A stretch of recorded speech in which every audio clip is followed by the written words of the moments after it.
today's video we are going to be discussing cameras like the one I am shooting on right now, the Sony ZV-1 Mark I, and whether these point-and-shoot cameras are truly dead, since we all have these lovely things called smartphones and they have really good cameras on them as well. So anyways, on my way out to Tempe, Arizona, gonna be doing a hike and actually shooting some content there at the hike with the client and my business partner. So gonna get some shots there, and we're just gonna have a conversation whether this type of camera is truly dead in 2024.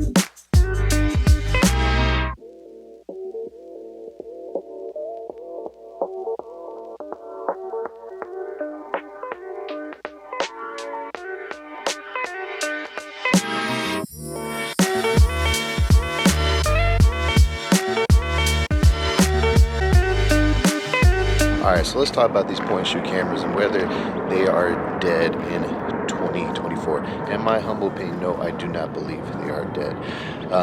Compared to smartphones, yes, smartphones do have really good quality nowadays, but at the end of the day, they are still just a phone. To me, there's still no substitute for an actual camera. And I think the overall image quality you get on, especially these more higher end, such as the ZV-1, Canon G7X, or the Sony RX100 series like the Mark 7, you're going to get the 1-inch sensor, which there's no 1-inch sensor in any of the mainstream smartphone cameras, and it's just going to give you that overall better looking, more natural, not so digitally sharp image. So yeah, that's one reason why I think these point-and-shoot cameras are dead. Sorry about the Sorry about the plane flying overhead.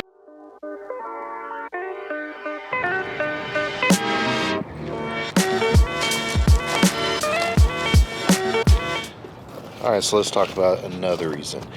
The lens quality you're going to get on these cameras.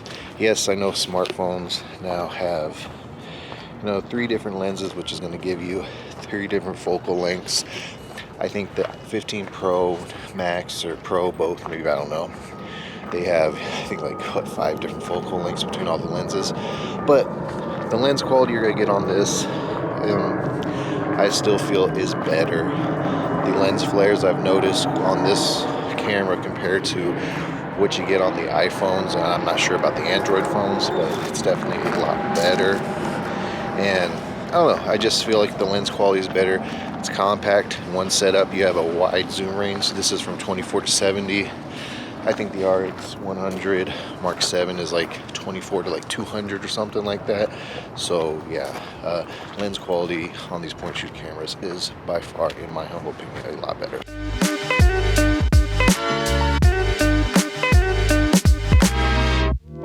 What's up, ladies and gentlemen? Just finished up the hike on my way back home. So now let's talk about the final reason as to why I think these point-and-shoot cameras are not dead, and why you should definitely consider one, especially, maybe one of the better ones, like I said, the ZV-1, ZV-1 Mark II, the Canon G7X, Mark II, Mark III, or even the Sony RX100 Mark 7. Still all great options that you could turn to instead of using your phone. And the final reason I say they are not dead and why they are still very good options compared to phones is all of the buttons you have on them. You have much more control over your settings than you would on a smartphone.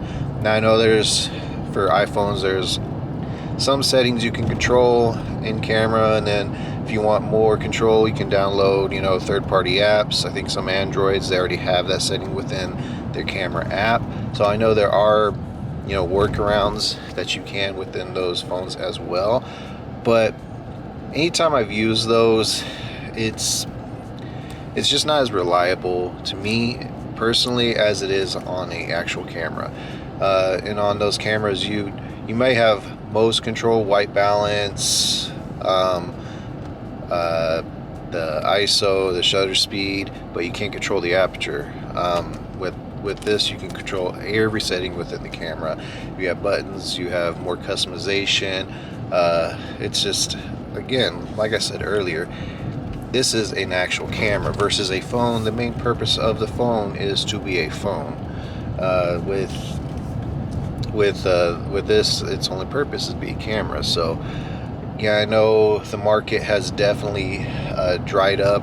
Maybe not dried up, but it's definitely not what it once was with the advances in cell phones and their camera capabilities.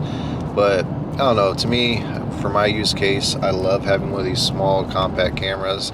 You know, it's good for vlogging if you want to go vlog. It's a good behind the scenes camera. It's a good, you know, B, C, D, I guess, depending on how many cameras you use. But you know, it's definitely a great option, and you know, I love these form factors. It's just you know, maybe I have a soft spot because one of my first cameras was a little point shoot camera. I don't know, but anyways, guys, that's my 2 cents on whether these cameras are dead in 2024. And when I say these cameras, I mean point shoot cameras like the Sony ZV-1 and all the other models that are out there. Well, anyways, let me know what you guys think in the comments. Do you think these kind of cameras are dead, or do you think you shouldn't even care about getting one and just use your smartphone? What do you guys think? Let me know in the comments below. We'll have a conversation. Anyways, I'll see you guys next time making another video.